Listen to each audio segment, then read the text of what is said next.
1979 में मिस्र के दरमियान और इजराइल के दरमियान एक पीस डील हुई थी, और तब से लेकर फ़लस्तीन के जो भी इश्यूज़ होते हैं, जैसे हमास वालों का या गज़ा के अंदर जो प्रॉब्लम्स होते हैं या वेस्ट बैंक में जो प्रॉब्लम्स होते हैं, उसमें मिस्र का रोल बड़ा इंपॉर्टेंट रहता है हमेशा से लेके 1979 से लेके।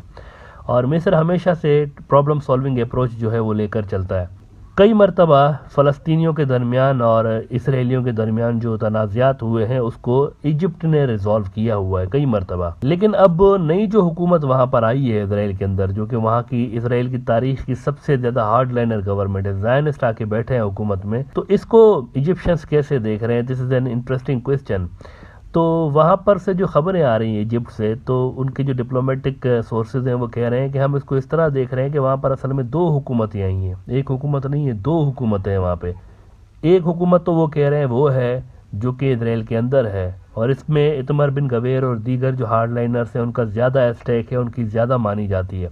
लेकिन वो कह रहे हैं दूसरी हुकूमत भी है, और वो हुकूमत वो इसराइल ने रखी है जो कि दुनिया को दिखाने के लिए उन्होंने रखी है, और उसको नेतन्याहू लीड कर रहा है। यानी दुनिया को दिखाने के लिए एक हुकूमत है, थोड़ी सी सॉफ्ट हुकूमत है, लेकिन अंदर इसराइल के एक हार्डलाइनर, प्रॉपर एक हार्डलाइनर सेटअप आ गया है वहाँ पे। टाइम्स ऑफ इसराइल ने कल रिपोर्ट किया है कि Cairo sees Israel as being led by two governments, Egypt official reportedly says. यानी हमारे हिसाब से तो वहाँ पर दो सरकार हैं, इजिप्ट वाले कह रहे हैं। अब ये जो वहाँ पर नया सेटअप आया है ना, इसको देखकर लग यूँ रहा है कि इजिप्ट वाले शायद फ्यूचर में उस तरह से प्रॉब्लम सॉल्विंग की वो जो एक उनकी हिस्टोरिकल रोल रहा है वो उस तरह से परफॉर्म ना कर पाए। फ्यूचर में अगर हमास वालों के दरमियान और इसराइलियों के दरमियान कोई क्लैशेस छिड़ते हैं तो शायद इजिप्ट पहले की तरह इफेक्टिवली इसको रिजॉल्व ना कर पाए। इसकी वजह यह है कि इजिप्शियंस को अब भरोसा नहीं रहा, इसराइल वालों के ऊपर भरोसा नहीं रहा। इसकी वजह यह है कि ये जब नई सरकार बन रही थी इनकी नेतन्याहू की, जिसके अंदर हार्डलाइनर्स जैसे कि मैंने कहा कि भर्ती किए हैं उन्होंने, तो इस सरकार के बनते वक्त नेतन्याहू ने टॉप के जो इजिप्शियन वहाँ पर डिप्लोमेट्स हैं, ऑफिशियल्स हैं, उनको बताया था कि ये जो हमारी हुकूमत आ रही है ये हार्डलाइनर्स हैं, लेकिन मैं इनको कोई भी ऐसा काम नहीं करने दूंगा जिससे अरब वर्ल्ड को प्रॉब्लम हो या फिर स्टेटस को वहाँ पर जो है वो ख़राब हो जाए। लेकिन उसके बावजूद भी देखें कि इजिप्शियंस को अश्योरेंस देने के बावजूद भी वहाँ पर हरमल शरीफ जो है, मस्जिद अक्सा का कंपाउंड जो है, वहाँ पर इतमर बिन गवेर गया और उसने वहाँ पर राउंड मारा, और उसने वहाँ पर यह भी कहा कि जी स्टेटस को हम जो है उसको नहीं मानते। इस पे इजिप्ट के अंदर गुस्सा है, गुस्सा भी है, और इजिप्शियंस कितने इरिटेट हो रहे हैं कि ये क्या बात होगी, हमें एक बात कर रहे हैं और वहाँ पर जो इसराइल के अंदर जाकर ये दूसरी चीज़ें कर रहे हैं। वहाँ पर तो ये तो अपनी ज़बान पे नहीं टिक रहे एक जगह। टाइम्स ऑफ इसराइल ने 2 रोज़ पहले रिपोर्ट किया इस पे कि सीसी, ये जो जनरल अब्दुल फत्ताह सीसी है, जो कि इस वक्त यूँ समझे कि उनका हेड ऑफ द स्टेट यही है इजिप्ट वालों का, वो कह रहे हैं कि Sisi irate after Netanyahu fails to prevent Ben Gvir's Temple Mount visit. Arab newspaper describes resentment and embarrassment in Egyptian leadership, says incident may compromise attempts to mediate potential prisoner swap with Hamas. अब ये prisoner swap क्या है ये मैं थोड़ी देर में बात करता हूँ, लेकिन पहले मैं आपको ये बता दूं कि नेतन्याहू ने सॉरी करके इनको पैगाम क्या भेजा है इजिप्ट वालों को। नेतन्याहू ने कहा है इजिप्ट वालों को कि असल में मैं अपनी ज़बान पे कायम हूँ। ये जो मैंने कहा था ना कि मैं ऐसा कोई काम इनको नहीं करने दूंगा हार्डलाइनर्स को जिससे स्टेटस को वायलेट हो, लेकिन प्रॉब्लम यह है मेरे साथ कि मेरी खुद की कोलिशन जो है वह जबरदस्त हो रही है, उसको इंटैक्ट रखने के लिए मैंने इनकी कुछ डिमांड्स ये वाली मानी है, ये वहाँ पर जाकर इन्होंने विजिट्स की हैं। लेकिन असल में इजिप्शियंस कह रहे हैं कि असल बात और है। ये जो विजिट इतमर बिन गवेर ने हरमल शरीफ की है ना, इसके पीछे रीज़न ये है कि वो असल में अरब दुनिया का रिस्पांस चेक करने चाह रहा था कि मैं अगर यहाँ पर स्टेटस को छेड़ूँ और यहाँ पर ये जो होली साइट्स हैं मुसलमानों की, इस पे अगर मैं कुछ गड़बड़ करने की कोशिश करूँ तो मुस्लिम दुनिया कैसे रिएक्ट करेगी। तो इजिप्शियंस कह रहे हैं कि इसी वजह से हमने फौरी तौर पर रिएक्शन दिया था और इनको कहा था कि नेगेटिव इसके इम्पैक्ट आएंगे और बुरे कंसिक्वेंसेज होंगे आपके लिए, इससे दूर रहें आप। अब इजिप्ट देखें अहम इसलिए है क्योंकि इजिप्ट के पास अरब वर्ल्ड में सबसे जो बेहतरीन फौजें हैं उसमें से एक इजिप्ट के पास है, शायद सबसे बेहतरीन फौज इनके पास है ना। वो जो प्रिजनर स्वैप वाली थोड़ी देर पहले मैंने बात की कि वो इजिप्ट कह रहा है कि ये थोड़ी सी डिस्टर्ब हो जाएगी इस तरह की हरकतों से, तो वो क्या इशू क्या है? इशू ये है कि हमास वालों के पास कुछ इजरायली प्रिजनर्स मौजूद हैं।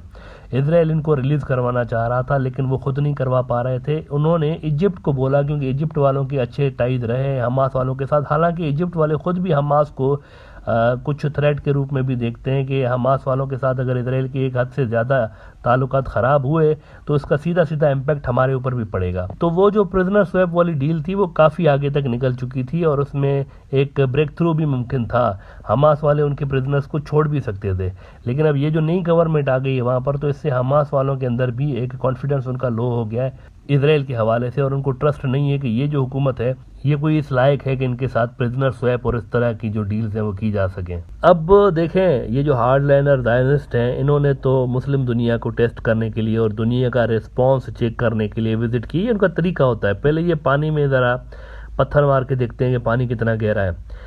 ये जो इतमार बिन गवेर ने विजिट किया है ना, ये विजिट ऐसे ही नहीं था मस्जिद अल अक्सा का और इन सारी जगहों का, ये असल में दुनिया का और अरब वर्ल्ड का रिस्पांस और मुस्लिम दुनिया का रिस्पांस चेक करने जा रहा था कि ये कितना उस पर रिएक्ट करते हैं। लेकिन अल जजीरा कह रहा है कि इसकी ये जो विजिट थी ये कुछ ज्यादा अच्छी नहीं रही इसराइल के लिए। अल जजीरा कह रहा है कि Al Aqsa storming doesn't bode well for religious rights in Israel. Bin Gvir's actions are direct threat not just to Muslims but also Christians and liberal Jews. तो आपने फिर इसका रिएक्शन भी देख लिया कि वहाँ पर यूनाइटेड नेशंस के अंदर बड़ा शदीद रिस्पांस आया है, ना सिर्फ मुस्लिम दुनिया से बल्कि क्रिश्चियन वर्ल्ड से भी बड़ा शदीद रिस्पांस इसराइल के खिलाफ आया है और इंटरनेशनल कोर्ट ऑफ जस्टिस को एक्टिवेट कर दिया गया है कि इसराइल की ये जो सेटलमेंट्स हैं इसके बारे में आप अपनी ओपिनियन दें, और उनकी जो ओपिनियन होती है बाय द वे वो बाइंडिंग होती है। मैं यहाँ पर ब्रॉडर व्यू में पहले भी बात कर चुका हूँ कि इंटरनेशनल कोर्ट ऑफ जस्टिस की जो ओपिनियन होती है, यूएन की सबसे बड़ी लीगल बॉडी है, इनकी ओपिनियन बाइंडिंग होती है। तो जैसे ही ये वहां पर गए तो इसराइल की दुम पे पाँव आ गया एक तरह से। फलस्तीनी वहां पर जा रहे हैं ना इंटरनेशनल कोर्ट ऑफ जस्टिस में, तो वहां पर जाहिर सी बात है इन्होंने जो भी ये हरकतें की हुई हैं उसके खिलाफ ही डिसीजन आना है। तो अभी से ही प्रेशराइज करना शुरू कर दिया उन्होंने फलस्तीनियों को। फलस्तीन के ये जो फॉरेन मिनिस्टर हैं और फलस्तीन के जो डिप्लोमेट्स हैं उनके पासपोर्ट्स इसराइल ने रिवोक कर दिए, ख़त्म कर दिए। इसके अलावा वेस्ट बैंक से जो टैक्स कलेक्ट करता है इसराइल, जो कि पहले खुद कलेक्ट करके फिर बाद में इनको देता है फलस्तीन अथॉरिटी को, महमूद अब्बास वाली को, तो उसके 40 मिलियन उन्होंने विद होल्ड कर दिए, रोक लिए।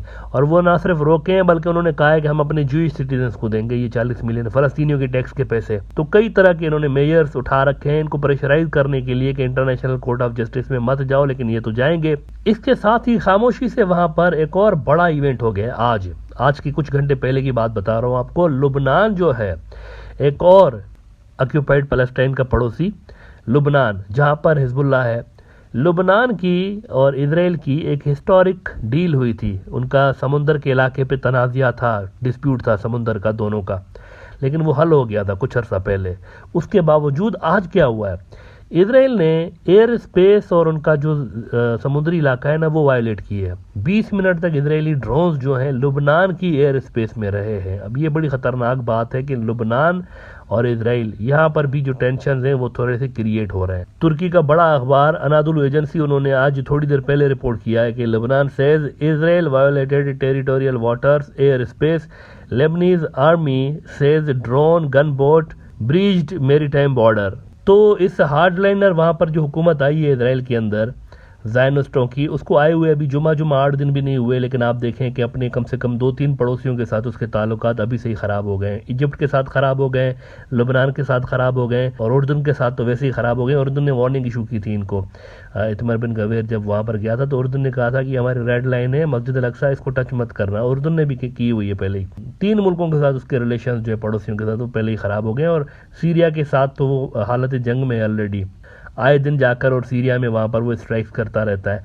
यूएई के साथ इन्होंने नॉर्मलाइजेशन की थी, आपको याद होगा अब्राहमिक अकॉर्ड्स किए थे। लेकिन यूनाइटेड नेशंस के अंदर जो मुल्क गया है चाइना के साथ मिलकर इजराइल के खिलाफ, सिक्योरिटी काउंसिल का इजलास जिस मुल्क ने बुलाया वो अरब इमारात ही था। इन्होंने ही बुलाया, यूएई वालों ने चाइना के साथ मिलकर इन्होंने ही बुलाया था। और इस इजलास के बाद फलस्तीनियों ने कहा कि हम आईसीजे जा रहे हैं, इंटरनेशनल कोर्ट ऑफ जस्टिस, और उसकी भी जो करारदाद पास हुई है उसमें भी यूएई वालों का समर्थन उसको हासिल रहा था। तो all is not well for the right wing government there, लेकिन टाइम न्यूज कह रहा है कि वहाँ डेमोक्रेसी खतरे में है। वहाँ के जो लिबरल्स हैं वैसे वो तो कह रहे हैं कि अगले साल तक हमारी ये गवर्नमेंट रहेगी नहीं, धपड़धूस हो जाएगी, क्योंकि जिस तरह से ये चल रहे हैं ना तो एक्सटर्नल फ्रंट्स पर ये कोई रिजल्ट्स प्रोड्यूस कर रहे हैं इसराइल के लिए, मजीद ये थ्रेट्स पैदा कर रहे हैं, ना ही इंटरनली इंक्लूडिंग वो जो लिबरल्स हैं और ऑर्थोडॉक्स जो क्रिश्चियंस हैं वो भी मुसलमानों के साथ साथ इन पे तपे हुए हैं। तो अपने अंदर तो इनके यहाँ ये आवाज़ें आ रही हैं कि अगला साल इलेक्शन का साल है, लेकिन टाइम न्यूज़ एक बड़ा ग्लोबल न्यूज़ आउटलेट है, ये कह रहे हैं कि Israeli democracy may not survive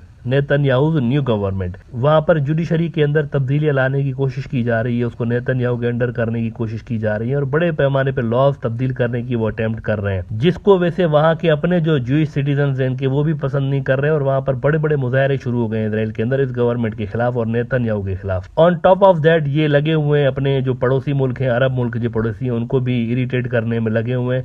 तो मुझे इस नई आने वाली जो सरकार है इसका फ्यूचर कुछ अच्छा नजर नहीं आ रहा वैसे।